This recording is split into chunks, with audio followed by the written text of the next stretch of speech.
or lease rules in the morning. Welcome, B-movie fans, to another episode of Director Showcase. This week we will be reviewing The Unknown from 1927 as we continue Tod Browning Month. I'm B-movie Paul. And I'm Phantom Dark Dave. So Dave, what did you think of The Unknown? I know it stars your favorite actor, so I'm sure you have a lot to talk about with this one.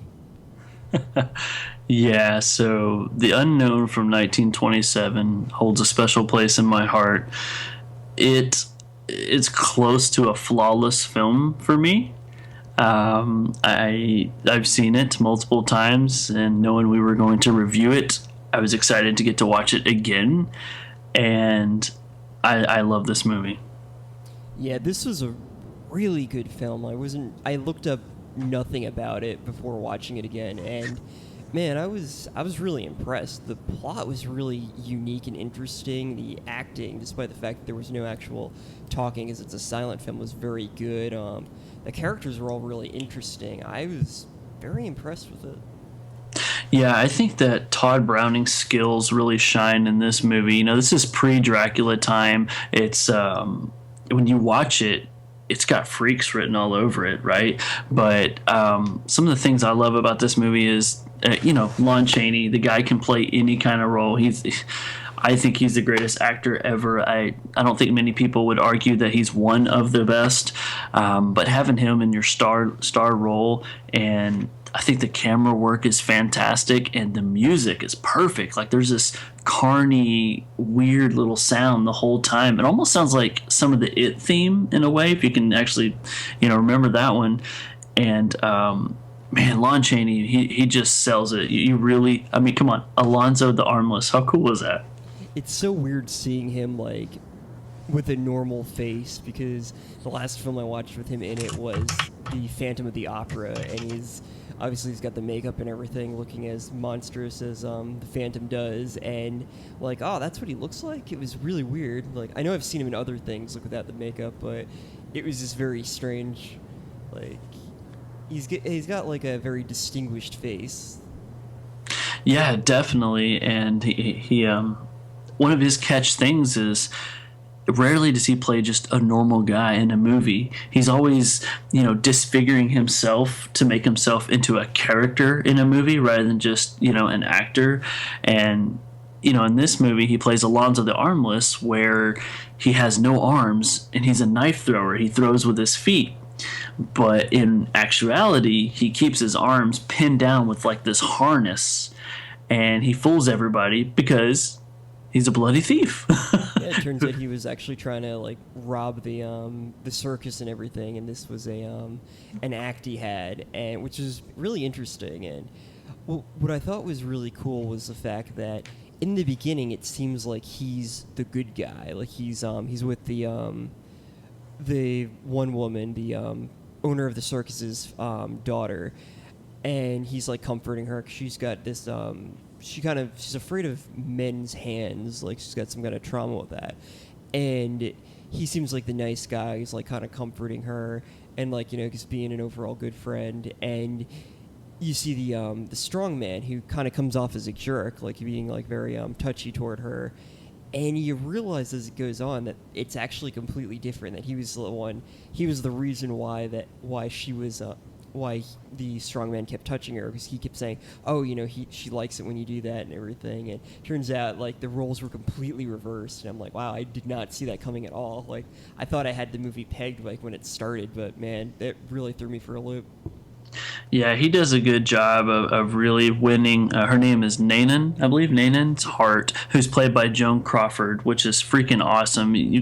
If you didn't know, you couldn't tell that was Joan Crawford, but she actually said that she learned how to act from Lon Chaney, which is huge because she's such a good actress. But something I really like too is the guy that was a Malabar, I think was a strongman's name, is Malabar.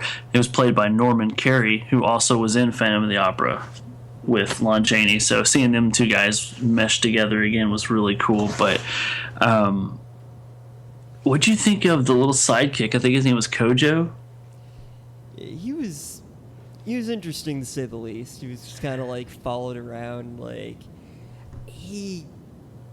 I couldn't tell if he and Alonzo were friends or not, because they definitely like work together, but they're not really friends. Like he It seemed like Kojo, he had a moral conscience because he would tell him, yeah, it's really not a good idea. We shouldn't be doing this or whatnot. Like, we want to rob people. I'll keep a lookout. But then, he's sitting there, making these other decisions. And he's like, I don't think you should do that, He's definitely the more sane of the two. Like, one of the big things that happens is when the head of the circus finds out that Alonzo was actually faking not having arms, Alonzo strangles him, and his daughter sees only his hands. He's got a second thumb on, I think, his right hand, and Kojo says to him that, she's gonna know it's you when she sees your hand, and so Alonzo has his arm surgically removed, which was just batshit crazy because he thought that she would fall in love with him. And Kojo the whole time is like, this is getting a little too weird for me. Like, I mean, I'm cool with robbing people. I want to make some money, but like, this guy's fucking nuts. He murdered somebody, then he got his arms cut off. Like, so you definitely see like how like nuts he is, like through Kojo's eyes. It's just like he's basically the audience seeing like, whoa, is he really doing that? Yeah, his character really comes to life in this movie. Like you said, you think he's the good guy, and then as the movie progresses on and his heart's kind of getting twisted and stomped on a little bit, he takes the extreme measurements to try to win her heart.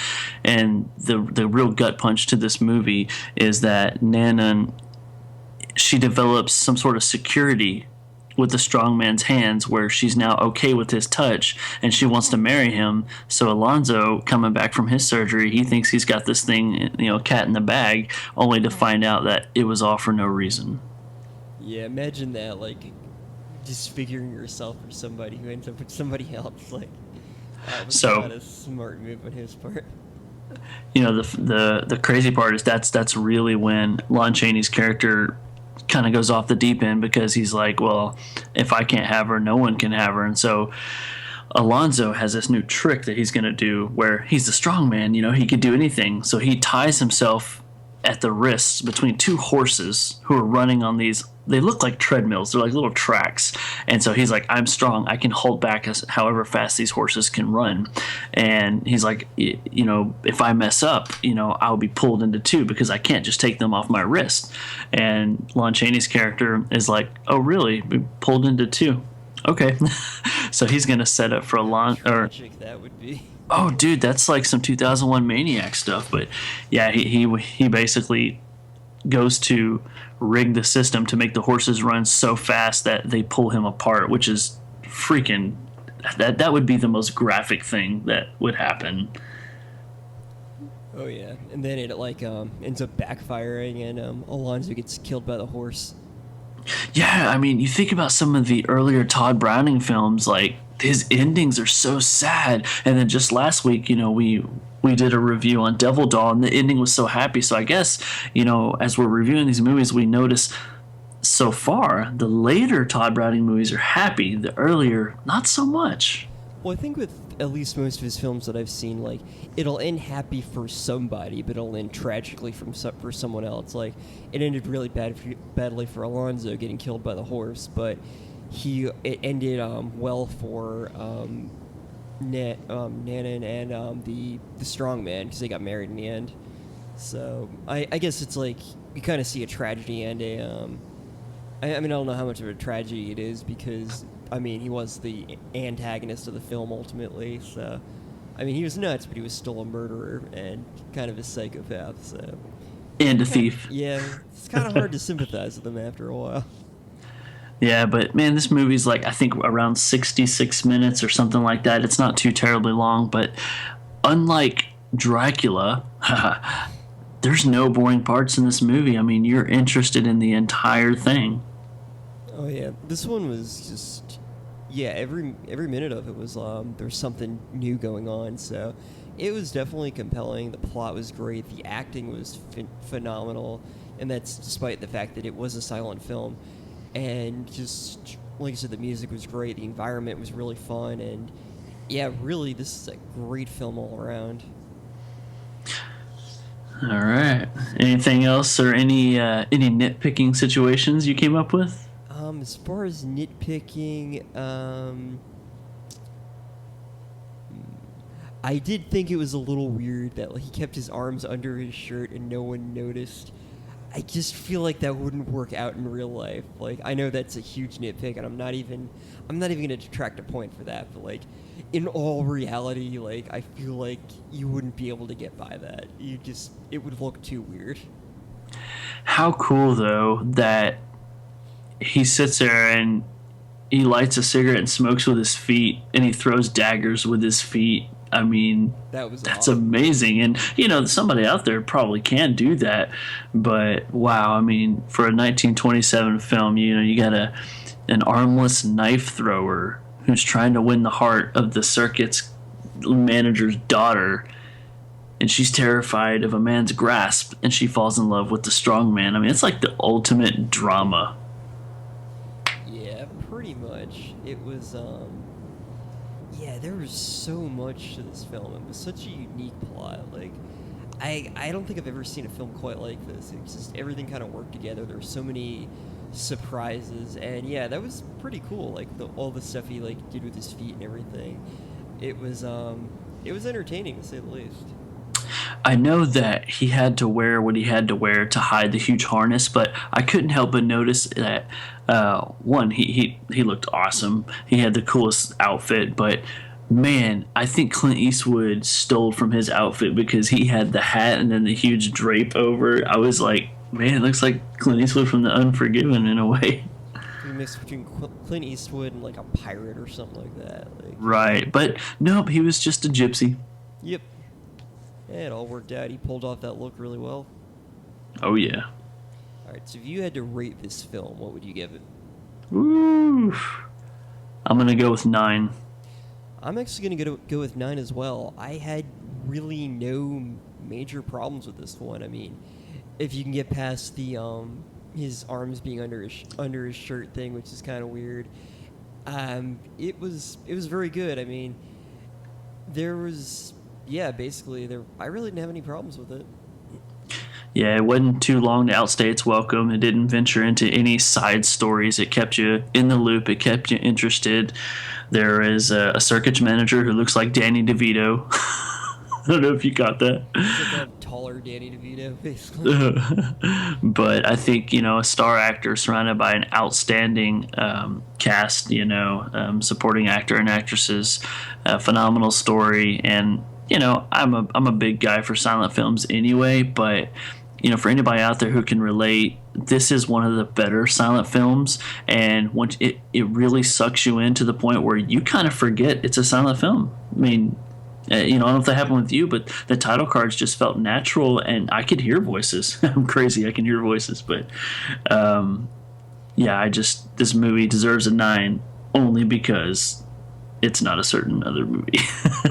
Yeah, I'm giving it a 9 out of 10 only because I mean, it was a really good plot, and it was very unique. But I mean, the plot didn't blow me away. I thought it was really interesting. I thought it was well done, but it wasn't the most amazing thing ever. But I think a 9 out of 10 is a perfect score for it. Well, we actually agree on this one. Yep, no nitpicking for today. I mean, slight nitpicking, but that didn't really affect the score at all. So, all right, 9 out of 10 for both of us. So next week we will be continuing Tod Browning Month with the 1927 film London After Midnight. So that'll be an interesting one, to say the least. You got that on Blu-ray? For those who don't know, London After Midnight is a lost silent film. So we are going to check out some restorations that were made from photographs along with new orchestra score. Basically, they took what they had and made it into what would have been this movie that I've seen it. I think it would have been amazing. But as we go towards reviewing it, I may be looking at it from a different angle, so we'll see. Yeah, so we're going to have to kind of use our imaginations for that one a little bit, and we'll be reviewing that movie to the best of our abilities with what we have going on. So let's see how that one goes. So London After Midnight for next week. Till next time, be movie fans, be brave, be alive, and be back for more.